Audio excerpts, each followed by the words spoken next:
విగ్రహం తీశాను.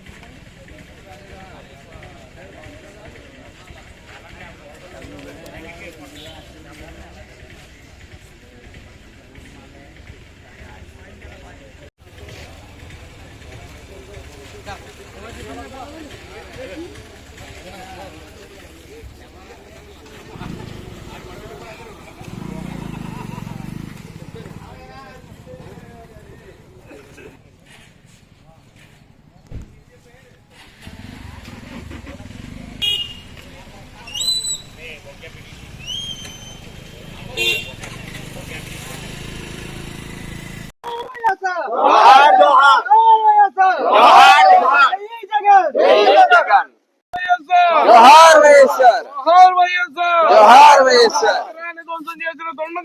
శిక్షించాలి, శిక్షించాలి, శిక్షించాలి, శిక్షించాలి. జోహార్ వైఎస్ఆర్, జోహార్ జోహార్, జోహార్ జోహార్. అందరికీ నమస్కారం. పిఠాపురం నియోజకవర్గం గొల్లప్రోలు మండలం కొడవలి గ్రామంలో మరి నిన్నటి రోజున అనగా మరి ఆదివారం ఉదయం మరి సెంటర్ లో ఉన్నటువంటి దివంగత నేత మరి మాజీ ముఖ్యమంత్రి ప్రజా నేత డాక్టర్ వైఎస్ఆర్ రాజశేఖర రెడ్డి విగ్రహాన్ని ధ్వంసం చేయాలనే ఉద్దేశంతో మరి విగ్రహంపై కొంతమంది దుండగులు ధ్వంసం రచనకు పాల్పడ్డారు. మరి ఇందులో భాగంగా మరి స్థానిక పార్టీ నేతలందరూ కూడా విగ్రహాన్ని ఉదయం పరిశీలించగా మరి ఎడమ చేతి భాగాన్ని పూర్తిగా ధ్వంసం చేశారు. అదే విధంగా ఎడమ చేయి వీళ్ళు అదే విధంగా మండని కూడా మొత్తం బలమైన ఆయుధం రాడ్డు లేదా కర్రతోటి మరి ధ్వంసం చేయడానికి పూనుకున్నారు. అయితే ఈ విషయం చాలా హేయకరమైన చర్య. ఎందుకంటే ప్రజానేతగా మరి ప్రజల గుండెల్లో చిరస్థాయిగా నిలిచిపోయినటువంటి వ్యక్తి విగ్రహాన్ని ఇక్కడ పార్టీలకు అతీతంగా మరి అందరూ కూడా 2009లో గ్రామ నడిబొడ్డున కూడల్లో ఏర్పాటు చేశారు. మరి ఇటువంటి విగ్రహాన్ని ధ్వంసం చేయాలనే దుర్బుద్ధితోటి మరి ఎవరైతే పాల్పడ్డారో వాళ్ళందరినీ కూడా మనం మరి చట్టపరంగా చర్యలు తీసుకోవాలనేసి మేము ఈ సందర్భంగా డిమాండ్ చేస్తున్నాం. విషయాన్ని మరి గొల్లప్రోలు ఎస్ఐ గారి దృష్టి తీసుకెళ్ళాం, సిఐ గారు అదే విధంగా పిఠాపురం సిఐ గారి దృష్టికి కూడా తీసుకెళ్ళాం. మరి రాత్రి మేము దీని మీద మరి గ్రామ పార్టీ నాయకులు అదే విధంగా మండల పార్టీ నాయకులు జిల్లా పార్టీ నాయకులు అందరితో కలిసి గొల్లప్రోలు పోలీస్ స్టేషన్ లో ఫిర్యాదు చేయడం జరిగింది.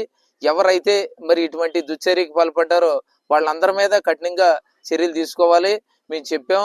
ఇటువంటి చర్యలు పునరావృతం కాకుండా ఉండాలంటే ఖచ్చితంగా మరి ఎవరైతే ఈ చర్యలు పడ్డారో వాళ్ళని గుర్తించవలసిన అవసరం ఉంది. అదే విధంగా మరి ఈ ప్రజా నేత విగ్రహాన్ని ధ్వంసం చేయడానికి పాల్పడింది మేము ఖచ్చితంగా ఇది రాజకీయ దురుద్దేశంతో చేసిన పని అనేసి మేము ఈ సందర్భంగా భావిస్తా ఉన్నాం. మరి మా పిఠాపురం నియోజకవర్గ ఇన్ఛార్జ్ శ్రీమతి వంగా గీతా విశ్వనాథ్ గారి దృష్టికి వెంటనే తీసుకెళ్లడం జరిగింది. ఆమె చూసిన మేరకు రాత్రి మేము పోలీసులకి కంప్లైంట్ పెట్టాం. అదే విధంగా ఈ రోజున రాజశేఖర రెడ్డి గారి విగ్రహానికి మేము పాలాభిషేకం చేసి మరి శుద్ధి చేసి మరి ఈ సందర్భంగా ఆయనకి ఘన నివాళులు అర్పించాం. అదే విధంగా నల్ల బ్యాడ్జీలు ధరించి మరి ఈ రోజున శాంతియుతంగా మేము నిరసన కార్యక్రమం కూడా చేపట్టడం జరిగింది. ఈ సందర్భంగా మేము పార్టీకి ఒకటే మేము ఈ సందర్భంగా ప్రభుత్వానికి మేము ఒకటే తెలియజేసుకుంటా ఉన్నాం. మరి రాజశేఖర రెడ్డి విగ్రహాలకి ఇటువంటి మామూలుగానే ఈ దాడులు జరగకుండా రక్షణ కల్పించాలని ఈ సందర్భంగా మేము కోరుకుంటా ఉన్నాం. ఇటువంటి చర్యలు మరి మా పిఠాపురం నియోజకవర్గంలో కూడా ఎక్కడ కూడా చోటు చేసుకోలేదు.